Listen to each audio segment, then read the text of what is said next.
സ്നേഹപിതാവായ ദൈവമേ, കർത്താവേ, programme ജെയിനിസ് media എന്ന യൂട്യൂബ് ചാനലിലൂടെ കാണുകയും കേൾക്കുകയും അത് മറ്റുള്ളവരിലേക്ക് ഷെയർ ചെയ്യുകയും ഒക്കെ ചെയ്യുന്ന എല്ലാവരെയും ദൈവം ഞങ്ങളുടെ കരങ്ങളിൽ സമർപ്പിച്ചുകൊണ്ട് പ്രാർത്ഥിക്കുന്നു. ഈ പ്രോഗ്രാം കാണുകയും കേൾക്കുകയും ചെയ്യുന്ന എല്ലാവർക്കും സുവിശേഷം നൽകുന്ന എല്ലാ അനുഗ്രഹങ്ങളും ലഭ്യമാകട്ടെ എന്ന് പ്രാർത്ഥിക്കുന്നു.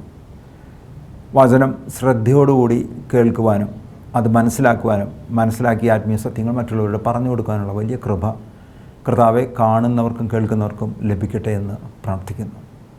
യേശുവിൻ്റെ നാമത്തിൽ ഞങ്ങൾ പ്രാർത്ഥിക്കുന്നു.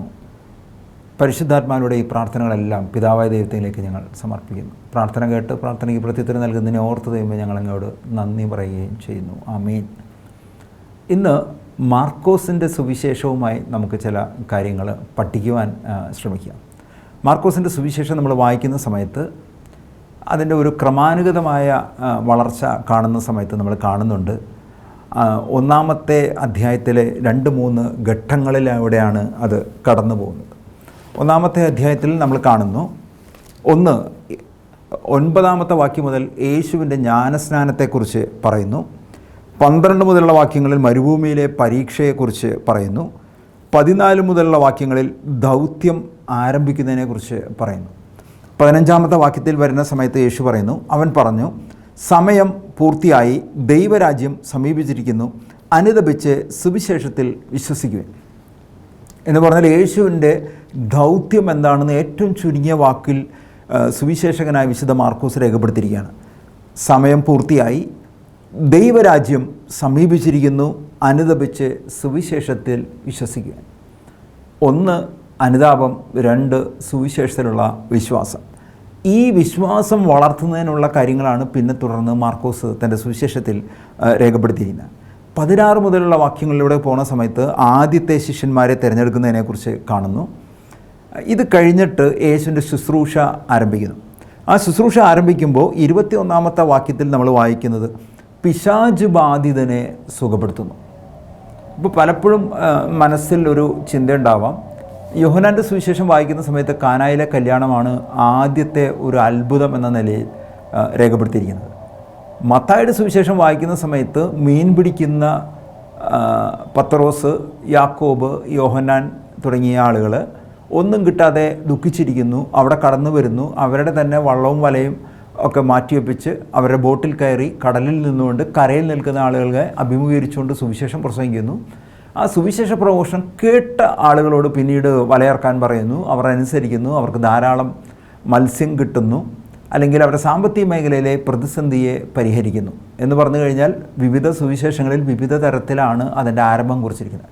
പക്ഷേ മാർക്കോസിൻ്റെ സുവിശേഷത്തിൽ ആരംഭം കുറിക്കുമ്പോൾ ഒന്നാമത്തെ ഒരു അത്ഭുതം എന്ന രീതിയിൽ രേഖപ്പെടുത്തിയിരിക്കുന്നത് പിശാച് ബാധിതനെ സുഖപ്പെടുത്തുന്നു എന്ന് പറഞ്ഞു കഴിഞ്ഞാൽ നമ്മൾ യേശുവിൻ്റെ മിനിസ്ട്രി ഈ 3 സംഭവങ്ങൾ കൂട്ടി നോക്കുന്ന സമയത്ത് നമ്മളൊന്ന് ആഴത്തിൽ പഠിക്കുമ്പോൾ നമുക്ക് മനസ്സിലാക്കാൻ പറ്റുന്ന കാര്യം, യേശുവിൻ്റെ സുവിശേഷ പ്രഘോഷണത്തിൻ്റെ നിർത്തുന്ന സമയത്ത് 1 യേശു പ്രസംഗിക്കുന്നു, അല്ലെങ്കിൽ 2 യേശു പഠിപ്പിക്കുന്നു, 3 യേശു രോഗികളെ സുഖപ്പെടുത്തുന്നു, 4 യേശു പിശാച് ബാധിതരെ സുഖപ്പെടുത്തുന്നു എന്ന് പറഞ്ഞു കഴിഞ്ഞാൽ യേശുവിൻ്റെ മിനിസ്ട്രിയെക്കുറിച്ച് പറയുന്ന സമയത്ത് 4-ഫോൾഡ് മിനിസ്ട്രി എന്നാണ് പറയുന്നത്. 4 തരത്തിലുള്ള വിവിധങ്ങളായിട്ടുള്ള ശുശ്രൂഷകൾ ചെയ്യുന്നു.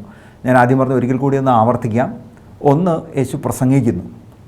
എന്താണ് പ്രസംഗവും പ്രബോധനവും തമ്മിലുള്ള വ്യത്യാസം എന്ന് നമ്മൾ മനസ്സിലാക്കണം.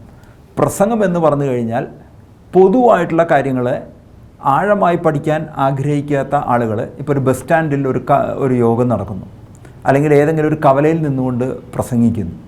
അപ്പോൾ ആരും അവിടെ ഒരു ഗൗരവമായിട്ട് ഇത് ശ്രദ്ധിക്കുന്ന ആളുകൾ വളരെ കുറവായിരിക്കും.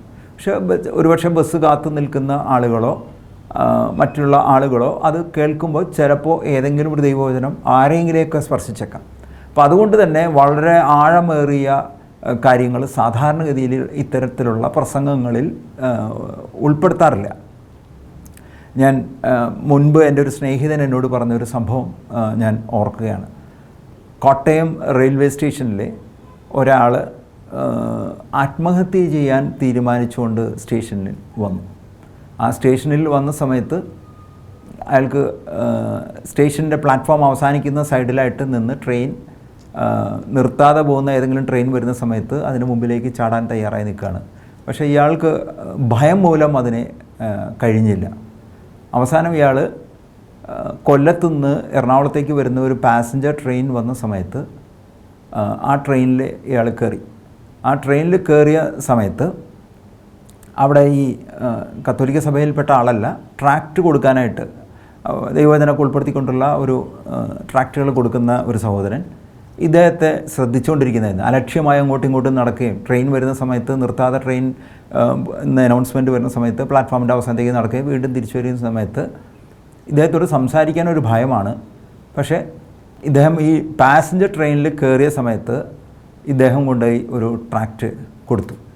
ആ ട്രാക്റ്റിൽ ഇങ്ങനെയാണ്: ഇന്ന് കർത്താവായ യേശുവിൽ വിശ്വസിക്കുക, നീയും നിൻ്റെ കുടുംബവും രക്ഷ പ്രാപിക്കും. ഇതായിരുന്നു ആ സന്ദേശമായിരുന്നു.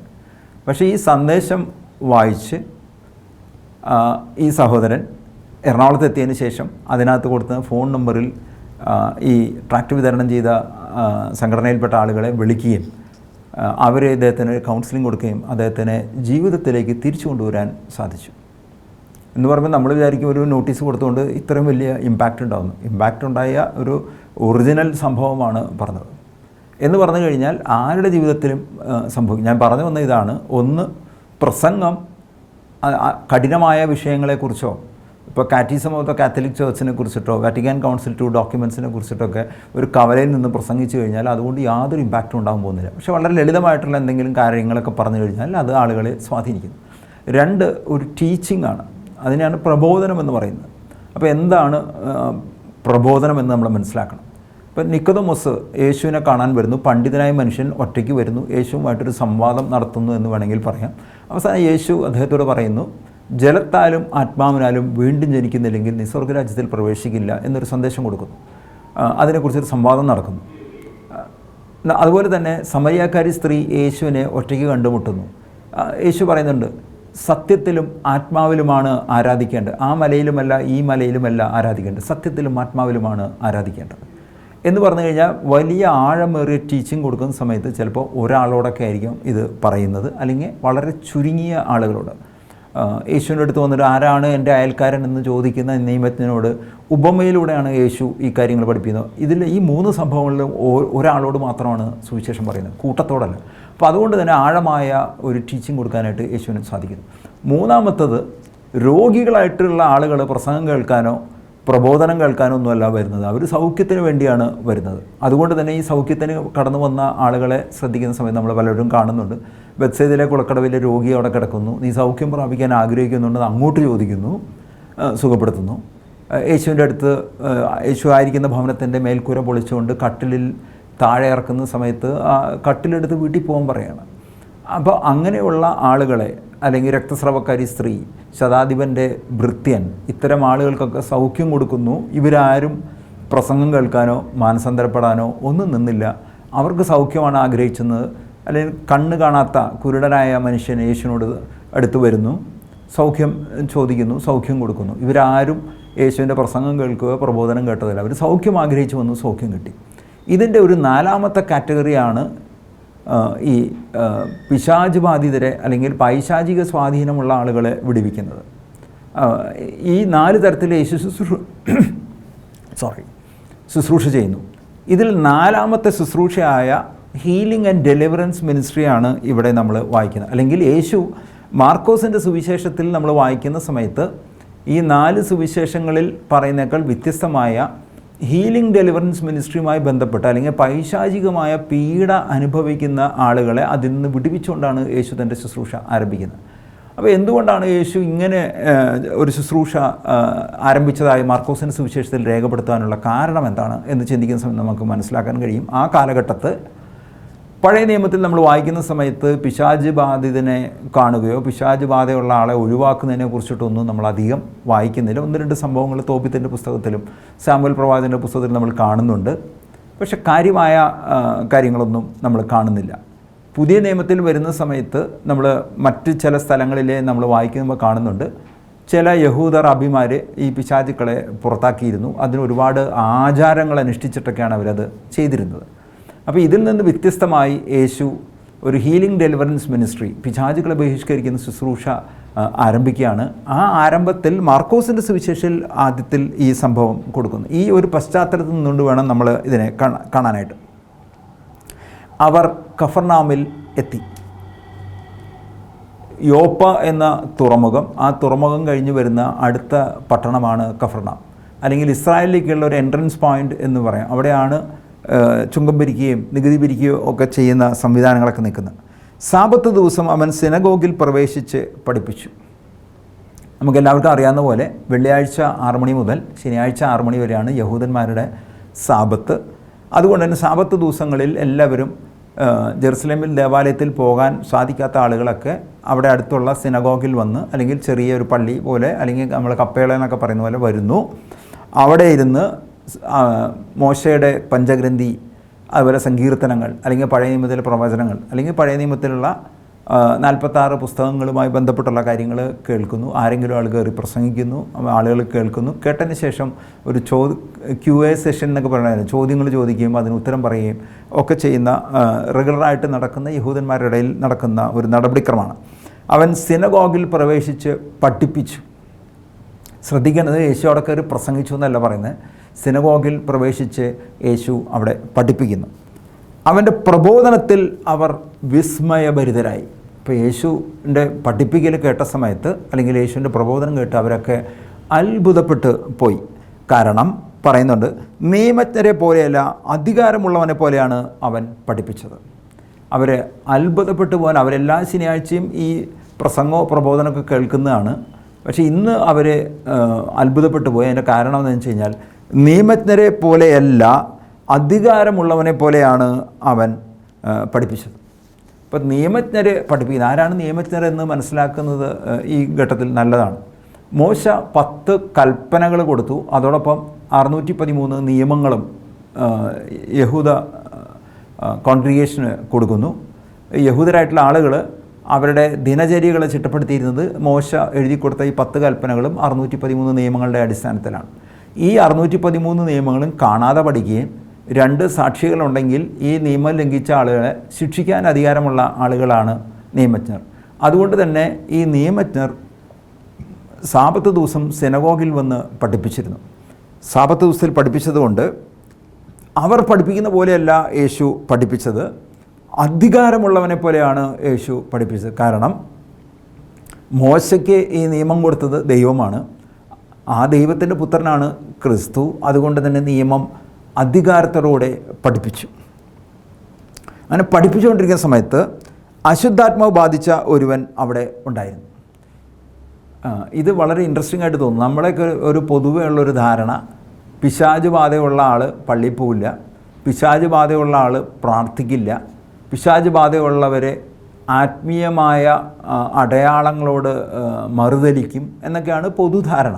പക്ഷെ ഇവിടെ നമ്മൾ കാണുന്നത്, യേശു സിനഗോഗിൽ പഠിപ്പിക്കുന്ന സമയത്ത് അവിടെ അശുദ്ധാത്മാവ് ബാധിച്ച ഒരുവൻ ഈ പ്രസംഗം കേൾക്കാൻ അവിടെ വന്നിരിക്കുന്നു. അപ്പോൾ അവന് പിശാച് ബാധയൊക്കെ ഉണ്ടെങ്കിലും അവൻ ഈ സിനഗോഗിൽ നടക്കുന്ന ശുശ്രൂഷയിൽ അവിടെ വന്നിരിക്കുന്നു. ഇതിന് 2 ചിന്തകൾ നമ്മുടെ ഉള്ളിലേക്ക് വരികയാണ്. ഒന്ന്, അവിടെ നടക്കുന്ന ശുശ്രൂഷകളെ ശ്രദ്ധ തെറ്റിക്കുവാൻ, അല്ലെങ്കിൽ അവിടെ ഒരു അലങ്കോലം സൃഷ്ടിക്കാൻ വേണ്ടി പിശാച് ബാധ ഉള്ള ആൾ കടന്നു വന്നതായിരിക്കാം. 2, ഈ പിശാച് ബാധ ഉള്ള ആൾ അനുഭവിക്കുന്ന മനസ്സിനും ശരീരത്തിനും അനുഭവപ്പെടുന്ന സംഘർഷത്തിൽ നിന്ന് മോചനം കിട്ടാത്തതുകൊണ്ട് തിരുവചനങ്ങൾ കേൾക്കുമ്പോൾ കിട്ടുന്നൊരു ആശ്വാസം തേടി വന്നതായിരിക്കാം. അശുദ്ധാത്മാവ് ബാധിച്ച ഒരുവൻ അവിടെ ഉണ്ടായിരുന്നു. അപ്പോൾ ഈ അശുദ്ധാത്മാവ് ബാധിച്ച ഒരുവൻ അധികാരത്തോടുകൂടി സുവിശേഷം പ്രസംഗിക്കുന്ന കേട്ട സമയത്ത് അവൻ അലറി, അവൻ കയറി ഒച്ചയും ബഹളം ഉണ്ടാക്കാൻ തുടങ്ങി. ആ ഒച്ചയും ബഹളം ഉണ്ടാക്കുന്ന സമയത്ത് പറയുന്ന കാര്യമുണ്ട്, നസ്രായന യേശുവെ, നീ എന്തിന് ഞങ്ങളുടെ കാര്യത്തിൽ ഇടപെടുന്നു എന്ന് പറഞ്ഞു കഴിഞ്ഞാൽ യേശു ദൈവപുത്രനാണെന്ന് അവന് മനസ്സിലായി. അവിടെ ഉണ്ടായിരുന്ന ആളുകൾ മുഴുവൻ യേശു അധികാരത്തോടു കൂടെ പ്രസംഗിക്കുന്നു എന്ന് പറയുന്നു, അല്ലെങ്കിൽ ആത്മവിശ്വാസത്തോടുകൂടി പ്രസംഗിക്കുന്നു, അധികാരത്തോടുകൂടി പ്രസംഗിക്കുന്നു എന്ന് പറയുന്ന സമയത്ത് അവർക്ക് യേശു ദൈവപുത്രനാണെന്ന് മനസ്സിലായില്ല.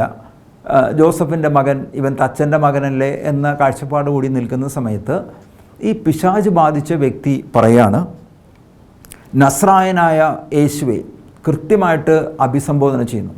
നസ്രത്തിൽ നിന്ന് എന്തെങ്കിലും നന്മ വരുമോ എന്ന് ഒരു പഴമൊഴി തന്നെ ഇസ്രായേലിലുണ്ട്. അതുകൊണ്ട് തന്നെ ചോദിക്കുന്നു, നസ്രത്തിൽ നിന്ന് വരുന്ന യേശു, നസ്രായനായ യേശുവെ, നീ എന്തിന് ഞങ്ങളുടെ കാര്യത്തിൽ ഇടപെടുന്നു എന്ന് പറഞ്ഞാൽ ഒരു ചോദ്യം ചോദിക്കുകയാണ്. ഞങ്ങളുടെ കാര്യത്തിൽ നീ എന്തിനാണ് ഇടപെടുന്നത് എന്ന് പറഞ്ഞു കഴിഞ്ഞാൽ ഞങ്ങളുടെ കാര്യത്തിൽ നീ ഇടപെടണ്ട, ഞങ്ങൾ ഞങ്ങളുടെ പ്രവൃത്തിയുമായിട്ട് മുന്നോട്ട് പോകും. അല്ലെങ്കിൽ ഈ പിശാച് ഒരു വ്യക്തിയിൽ പ്രവേശിച്ചിട്ടുണ്ടെങ്കിൽ ആ വ്യക്തിയിൽ നിന്ന് ഈ പിശാചിനെ പുറത്താക്കരുത് എന്നാണ് ഈ പിശാചിൻ്റെ റിക്വസ്റ്റ്. അവൻ അലറി, നസ്രായനായ യേശു, നീ എന്തിന് ഞങ്ങളുടെ കാര്യത്തിൽ ഇടപെടുന്നു? ഞങ്ങളെ നശിപ്പിക്കാനാണോ നീ വന്നിരിക്കുന്നത്? അടുത്ത ഇപ്പോൾ യേശു അല്ല സുവിശേഷം പ്രസംഗിക്കുന്നത്, ഈ പിശാച് ബാധിതനാണ് ഇപ്പോൾ സഭാ നടപടിക്രമങ്ങളുടെ നിയന്ത്രണം ഏറ്റെടുത്തിരുന്നത്. ആദ്യം ചോദിച്ചു, നീ എന്തിനാണ് ഞങ്ങളുടെ കാര്യത്തിൽ ഇടപെടുന്നത്? രണ്ടാമത് ചോദിക്കുന്നു, ഞങ്ങളെ നശിപ്പിക്കാനാണോ നീ വന്നിരിക്കുന്നത്? ഒന്ന്, ഞങ്ങളെ നശിപ്പിക്കുക എന്ന് പറഞ്ഞു കഴിഞ്ഞാൽ പിശാചിനെ ഈ വ്യക്തിയിൽ നിന്ന് ബഹിഷ്കരിക്കുകയും പിശാചിനെ തളയ്ക്കുകയും ചെയ്തു കഴിഞ്ഞാൽ പിന്നെ പിശാചിൻ്റെ അസ്തിത്വം ഇല്ലാതാവും, നിലനിൽപ്പ് ഇല്ലാതാവും. അതുകൊണ്ട് തന്നെ ചോദിക്കുകയാണ്, ഞങ്ങളെ നശിപ്പിക്കാനാണോ നീ വന്നിരിക്കുന്നത്? അതും കഴിഞ്ഞിട്ട് മൂന്നാമത്തെ ഒരു കാര്യം പറയണത്, നീ ആരാണെന്ന് എനിക്കറിയാം. ഇവിടെയാണ് ഇതിൻ്റെ മാറ്റം നമ്മൾ മനസ്സിലാക്കേണ്ടത്. അവിടെ ഇരുന്ന് വളരെ പഞ്ചഭാവമടക്കി അല്ലെങ്കിൽ വളരെ പയസ് ആറ്റിറ്റ്യൂഡോടുകൂടി അവിടെ ഇരുന്ന് ഈ സുവിശേഷം കേട്ടു, യേശു പറയുന്നതൊക്കെ കേട്ടു, യേശു അധികാരത്തോടെ പറയുന്നു എന്ന് പറയുന്നു, വിസ്മയഭരിതരാകുകയൊക്കെ ചെയ്തെങ്കിലും യേശു ആരാണെന്ന് അവർക്ക് ആർക്കും മനസ്സിലായില്ല. പിശാച് ബാധിച്ചവന് മനസ്സിലായി യേശു ദൈവപുത്രനാണ്. അതുകൊണ്ട് പറഞ്ഞു, നീ ആരാണെന്ന് എനിക്കറിയാം, ദൈവത്തിൻ്റെ പരിശുദ്ധൻ എന്ന് പറഞ്ഞു കഴിഞ്ഞാൽ അവിടെ ഇരിക്കുന്ന ആളുകൾക്ക് സുവിശേഷം കേട്ടിട്ട് യേശു ദൈവപുത്രനാണെന്ന് മനസ്സിലായില്ലെങ്കിലും പിശാച് ബാധിച്ചവൻ ഇപ്പോൾ യേശുവിനെ അവിടെ ഇരിക്കുന്ന ഭക്തരായിട്ടുള്ള ആളുകൾക്ക് ഇൻട്രൊഡ്യൂസ് ചെയ്യാണ്, ദൈവത്തിൻ്റെ പരിശുദ്ധനാണ് നീ. അപ്പോൾ മൂന്ന് കാര്യങ്ങളാണ് ഈ ദൈവത്തിൻ്റെ പരിശുദ്ധനെക്കുറിച്ച് പറയുന്നത്. നീ എന്തിന് ഞങ്ങളുടെ കാര്യത്തിൽ ഇടപെടുന്നു? ഒന്ന്. രണ്ട്, ഞങ്ങളെ നശിപ്പിക്കാനാണോ നീ വന്നിരിക്കുന്നത്? മൂന്ന്, നീ ആരാണെന്ന് എനിക്കറിയാം. ഈ മൂന്ന് കാര്യങ്ങളും പറഞ്ഞിട്ട് ഉത്തരവും പറഞ്ഞെന്താണ്? ദൈവത്തിൻ്റെ പരിശുദ്ധൻ. യേശു അവനെ ശാസിച്ചു. ഇത്രയായ സമയത്ത് യേശു ഇതിൻ്റെ നിയന്ത്രണം, സഭാ നടപടിക്രമങ്ങളുടെ നിയന്ത്രണം ഏറ്റെടുക്കുന്നു. യേശു പറയുന്നു, യേശു അവനെ ശാസിക്കുന്നു. എന്തു പറയാനാണ് ശാസിക്കുന്നത്? നിശബ്ദനായിരിക്കുക. എല്ലാവരും സൈലൻ്റായിട്ട് ഇരുന്ന് നിശബ്ദമായി ഇരുന്ന് യേശുവിൻ്റെ പ്രഘോഷണം കേൾക്കുന്നു. ഒരുവൻ മാത്രം കിടന്ന് ബഹളം വയ്ക്കുന്നു. മാത്രമല്ല, ബഹളം വയ്ക്കുന്നവൻ നീ ആരാണെന്ന് എനിക്കറിയാം, നീ ദൈവത്തിൻ്റെ പരിശുദ്ധനാണെന്ന് പറയുന്ന സമയത്ത് യേശുവിന് തന്നെ വെളിപ്പെടുത്തുവാൻ ആഗ്രഹമില്ലാത്തതുകൊണ്ട് പറയുന്നു നിശബ്ദനായിരിക്കുക. ആ നിശബ്ദനായിരിക്കുക എന്ന് പറയുകയും വീണ്ടും ഒറ്റ കാര്യം മാത്രമേ പറഞ്ഞുള്ളൂ, അവനെ വിട്ട് നീ പുറത്തു വരിക. അവനെ വിട്ട് നീ പുറത്തു വരിക. നമുക്കൊരു തെറ്റിദ്ധാരണയുണ്ട്, ഒരു പിശാച് ബാധ ഉള്ള വ്യക്തിക്ക് വേണ്ടി പ്രാർത്ഥിക്കുന്ന സമയത്ത് ഭയങ്കര ഒച്ചയും ബഹളവും 10,000 വാട്ട്സിൻ്റെ സൗണ്ട് സിസ്റ്റവും മ്യൂസിക്കും ഒക്കെ ഉണ്ട്, കുറേ ആളുകൾ സ്തുതിക്കുന്നു, ലഹള വയ്ക്കുന്നു. അങ്ങനെയൊക്കെ ബഹളം വെച്ചാൽ മാത്രമാണ് ഈ പിശാച് പുറത്തു പോവുകയുള്ളൂ എന്നൊരു തെറ്റിദ്ധാരണ ആളുകളുടെ ഇടയിൽ ഉണ്ട്. ഇവിടെ വളരെ ലളിതമായിട്ടാണ് ഈ ശുശ്രൂഷ ചെയ്യുന്നത്. യേശു അവനെ ശാസിച്ചു, നിശബ്ദനായിരിക്കുക, അവനെ വിട്ട് നീ പുറത്തു പോരുക. മൂന്ന് കാര്യങ്ങളെ 3 വാക്കാണ് പറയുന്നത്. ഈ പിശാചുബാധയുമായി ബന്ധപ്പെട്ട് കത്തോലിക്ക സഭയിലെ ഒരു പഠനശാഖയുണ്ട്, ഡിമണോളജി എന്നാണ് പഠനശാഖയെക്കുറിച്ച് പറയുന്നത്. ഇത് സാധാരണഗതിയിൽ 1970 വരെ സെമിനാരിയിലെ സിലബസുകൾ, സെമിനാരി വിദ്യാർത്ഥികളെ ദൈവശാസ്ത്രം പഠിപ്പിക്കുന്നതിൻ്റെ ഭാഗമായിട്ട് ഈ പിശാചുബാധയെക്കുറിച്ചും പിശാചുബാധ സംഭവിച്ചാൽ എങ്ങനെ അത് ബഹിഷ്കരിക്കുന്നതിനെക്കുറിച്ചൊക്കെ പഠന വിഷയമായിരുന്നു. 1970 സെമിനാരിയിലെ വറ്റിക്കാൻ കൗൺസിൽ 2 ശേഷം ഉണ്ടായ സെമിനാരി പരിഷ്കരണം മനഃശാസ്ത്രത്തിൻ്റെ വളർച്ചയും ഒന്നിച്ചു ചേർന്ന് വന്ന സമയത്ത് സൈക്കോളജിയുടെ ബേസിക് കാര്യങ്ങളൊക്കെ വൈദികരാകാൻ സെമിനാരി സ്റ്റുഡൻസിനെയൊക്കെ പഠിപ്പിക്കാനായിട്ട് തുടങ്ങി. സ്വാഭാവികമായിട്ടും ഇവർ മനഃശാസ്ത്രം പഠിക്കുകയൊക്കെ ചെയ്തു കഴിഞ്ഞ സമയത്ത് ഒരു പൈശാചിക പീഡയുമായി ബന്ധപ്പെട്ട എന്ത് കാര്യങ്ങൾ വന്നു കഴിഞ്ഞാലും അത് ഒരു മനഃശാസ്ത്രജ്ഞൻ്റെ കാഴ്ചപ്പാടിലൂടെ നോക്കുകയും അതുകൊണ്ട് തന്നെ പിശാചിനെ ബഹിഷ്കരിക്കുന്ന ശുശ്രൂഷയിൽ നിന്ന് തന്നെ വൈദികർ പലരും വിട്ടുപോവുകയും ചെയ്തു. എന്തെങ്കിലും ചെറിയ പൈശാചിക പീഡയായിട്ട് കടന്നു വരുന്ന ആളുകളെ പോലും മനഃശാസ്ത്രജ്ഞന്മാരുടെ അടുത്തേക്ക് പറഞ്ഞയക്ക് പലപ്പോഴും മനഃശാസ്ത്രം പഠിച്ച വൈദികർ തന്നെ ഇഷ്ടംപോലെ ഉള്ളതുകൊണ്ട് അവരുടെ അടുത്തേക്ക് പറഞ്ഞയക്കുകയൊക്കെ ചെയ്യുന്ന ഒരു പ്രവണത വന്നതുകൊണ്ട് ഈ പിശാച് ബഹിഷ്കരണം എന്ന ശുശ്രൂഷ തന്നെ നമ്മുടെ നാട്ടിൽ ഇല്ലാതായിപ്പോയി. ഞാൻ എൻ്റെ ആരംഭ കാലഘട്ടങ്ങളിൽ എനിക്ക് ഒരു എഫെസോസ് ലേഖനത്തിൽ 6-ാമത്തെ അധ്യായത്തിലെ ആത്മീയ സമരവുമായി ബന്ധപ്പെട്ട കാര്യങ്ങളൊക്കെ ആവർത്തിച്ച് വായിക്കുന്ന സമയത്ത് എനിക്ക് എങ്ങനെ ഇത്തരം വിഷയങ്ങളോട് ഒരു താല്പര്യം ജനിക്കുകയും പിന്നീട് ബാംഗ്ലൂർ കേന്ദ്രമായി പ്രവർത്തിക്കുന്ന ലൈറ്റ് ഓഫ് ക്രൈസ്റ്റ് എന്ന് പറയുന്ന ഒരു മിനിസ്ട്രി, പിശാച് ബഹിഷ്കരണവുമായി ബന്ധപ്പെട്ട കാര്യങ്ങളിൽ ഫോക്കസ് ചെയ്ത് പ്രവർത്തിക്കുന്ന ബ്രദർ ക്രിസ്റ്റഫർ കൊറിയയുമായി പരിചയപ്പെടുവാനും അവർ നടത്തുന്ന പരിശീലന പ്രോഗ്രാമുകൾ എല്ലാ വർഷവും അല്ലെങ്കിൽ 2 വർഷം കൂടുമ്പോഴൊക്കെ ഇറ്റലിയിൽ നിന്ന് അവിടെ ഔദ്യോഗികമായിട്ട് റോമിൻ്റെ അംഗീകാരമുള്ള എക്സോർസിസം ശുശ്രൂഷ ചെയ്യാനുള്ള അധികാരവും അംഗീകാരമുള്ള വൈദികരെ കൊണ്ടുവരികയും ബാംഗ്ലൂരിലെ എവിടെയെങ്കിലും വെച്ച് ഈ ശുശ്രൂഷയിൽ പങ്കെടുക്കാൻ താല്പര്യമുള്ള വൈദികരെയും ആത്മായ ശുശ്രൂഷകരെയും സിസ്റ്റേഴ്സിനെയും വെച്ചുകൊണ്ട് പ്രോഗ്രാം നടക്കാറുണ്ട്. അങ്ങനെ നടന്ന ട്രെയിനിങ് പ്രോഗ്രാം മിക്കവാറും എല്ലാ ട്രെയിനിങ് പ്രോഗ്രാമിൽ പങ്കെടുക്കാൻ എനിക്ക് അവസരം ലഭിച്ചു. നീൽ ലൊസാനോ ഒന്ന് അൺബൗണ്ട് എന്ന് പറഞ്ഞിട്ട് ഡിവൈനിൽ വെച്ച് നടത്തിയ ശുശ്രൂഷയിലും പരിശീലനത്തിൽ പങ്കെടുക്കാൻ എനിക്ക് സാധിച്ചിരുന്നു. അതുപോലെ തന്നെ ഫാദർ ഏലിയാസ് വെല്ല മാൾട്ടയിലെ മാൾട്ട രൂപതയിലെ മാൾട്ട എന്ന രാജ്യത്തെ മാൾട്ട രൂപതയിലെ ഔദ്യോഗിക എക്സോർസിസ്റ്റായിരുന്ന ഫാദർ ഏലിയാസ് വെല്ല എറണാകുളത്ത് വന്ന് നടത്തിയ CST ഫാദേഴ്സിൻ്റെ സെമിനാരിയിൽ വെച്ച് നടത്തിയ ട്രെയിനിങ് പ്രോഗ്രാമിലും പങ്കെടുക്കാനായിട്ട് ഏകദേശം 6ഓളം ഇൻ്റർനാഷണൽ ട്രെയിനിങ് പ്രോഗ്രാമുകളിൽ പങ്കെടുക്കാൻ ദൈവകൃപയിൽ എനിക്ക് സാധിച്ചു.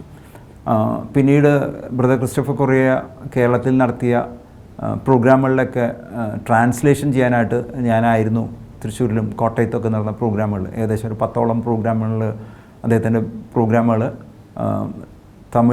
തമിഴിലേക്കും മലയാളത്തിലേക്കൊക്കെ ട്രാൻസ്ലേറ്റ് ചെയ്യാനായിട്ട് എനിക്ക് അവസരം ലഭിച്ചു. വേളാങ്കണ്ണിയിൽ നടത്തിയ ശുശ്രൂഷകളിലൊക്കെ അദ്ദേഹത്തിൻ്റെ ട്രാൻസ്ലേറ്ററായിട്ട് പ്രവർത്തിക്കാൻ സാധിച്ചു. അതുകൊണ്ട് തന്നെ പിന്നീട് പല സ്ഥലങ്ങളിലും പോയിട്ട് ഈ വിഷയം പ്രസംഗിക്കാനും പഠിപ്പിക്കാനും ഈ വിഷയത്തെ ആസ്പദമാക്കി ധ്യാന ശുശ്രൂഷകൾ മലയാളത്തിൽ നടത്തുവാനും ദൈവം എന്നെ അതിന് അവസരം തന്ന് എനിക്ക് അത് പ്രവർത്തിക്കാനായിട്ട് സാധിക്കുകയും ചെയ്തു. കേരളത്തിലെ ഗാഗുൽത്ത ധ്യാന കേന്ദ്രത്തിലും കോട്ടയത്തെ ക്രിസ്ത്യൻ ധ്യാന കേന്ദ്രത്തിലും ഒക്കെ ഈ ഡിമണോളജി ബേസ്ഡ് അവയർനെസ് പ്രോഗ്രാമുകളും ട്രെയിനിങ് പ്രോഗ്രാമുകളൊക്കെ ചെയ്യുവാൻ ദൈവം എന്നെ അനുവദിച്ചു.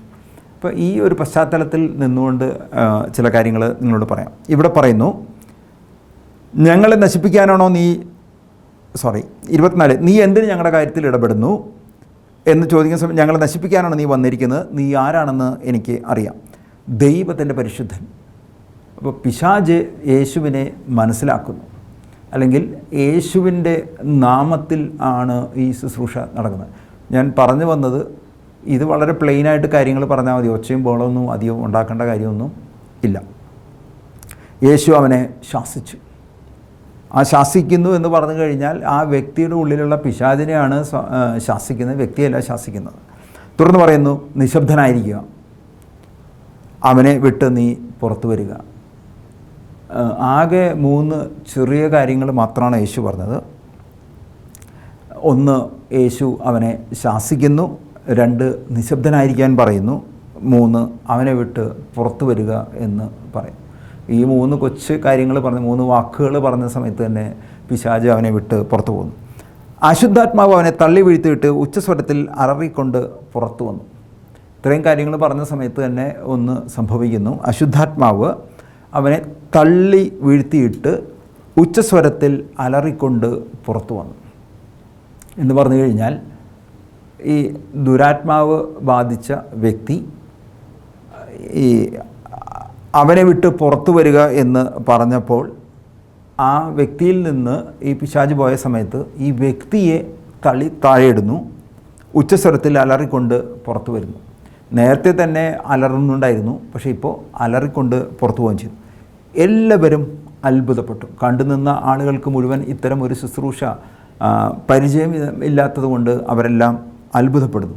പരസ്പരം പറഞ്ഞു, ഇതെന്ത് അധികാരത്തോടെയുള്ള പുതിയ പ്രബോധനമോ, അല്ലെങ്കിൽ പിശാചിനെ ഇത്തരത്തിൽ ബഹിഷ്കരിക്കുന്നത് അവർ കണ്ടിട്ടില്ലാത്തതുകൊണ്ട് അവർ പറയുന്നു, ഇതെന്ത് അധികാരത്തോടെയുള്ള പ്രബോധനമോ, അശുദ്ധാത്മാക്കളോട് പോലും അവൻ ആജ്ഞാപിക്കുന്നു.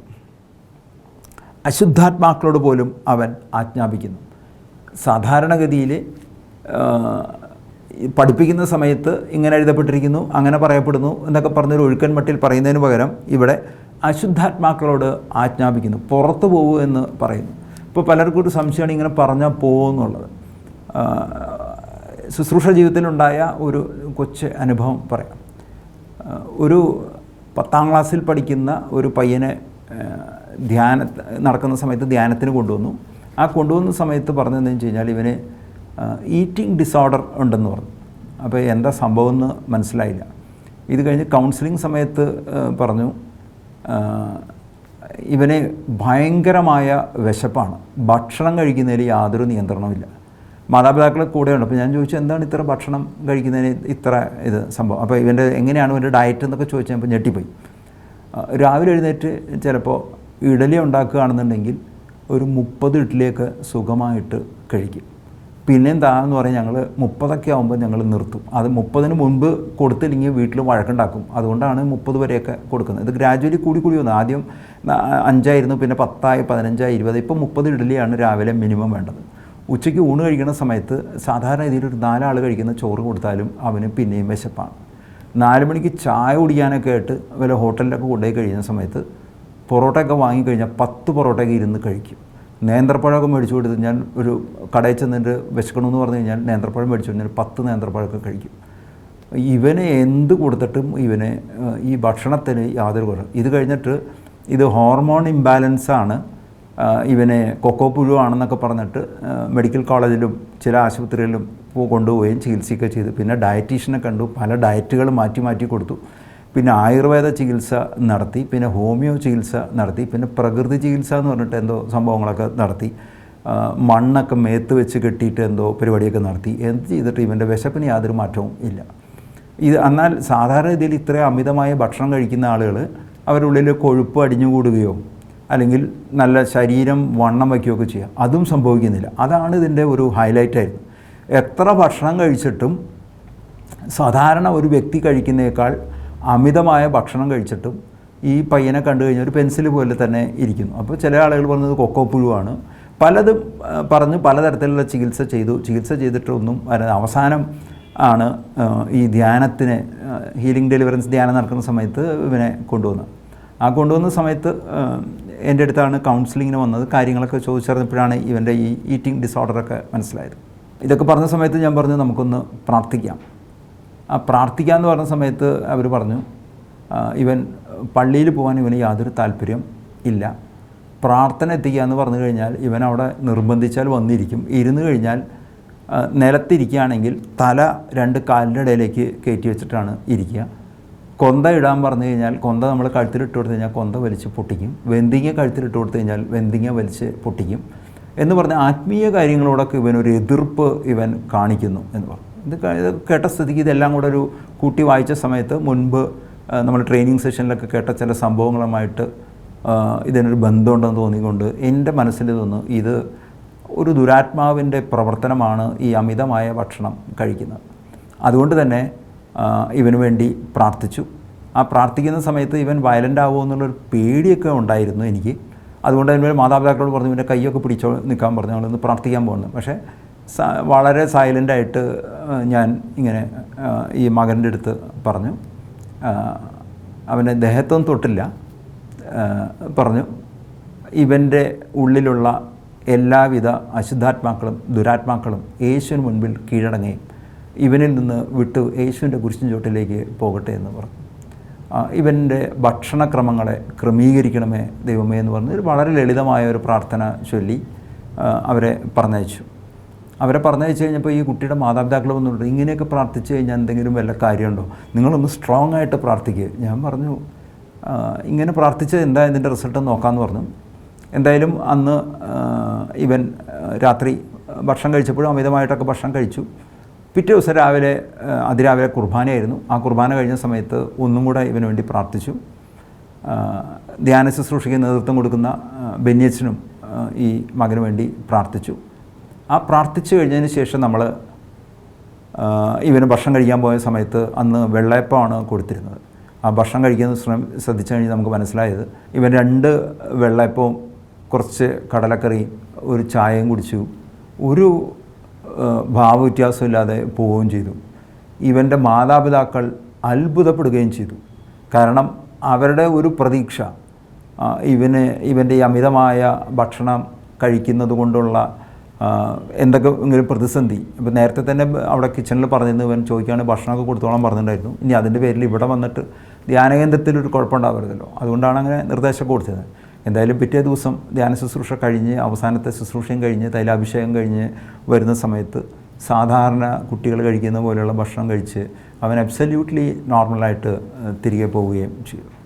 അധികാരത്തോടുള്ള പ്രബോധനം, അശുദ്ധാത്മാക്കളോട് പോലെ അവൻ ആജ്ഞാപിക്കുന്നു, അവ അനുസരിക്കുകയും ചെയ്യും എന്ന് പറഞ്ഞു കഴിഞ്ഞാൽ നമ്മൾ യേശുവിൽ വിശ്വസിക്കുകയും യേശുവിൻ്റെ ശുശ്രൂഷയെ മനസ്സിലാക്കുകയും ആ മനസ്സിലാക്കിയതിൻ്റെ അടിസ്ഥാനത്തിൽ നമ്മൾ ശുശ്രൂഷ നടത്തുകയും ചെയ്യുന്ന സമയത്ത് അശുദ്ധാത്മാക്കൾ അനുസരിക്കുക തന്നെ ചെയ്യും.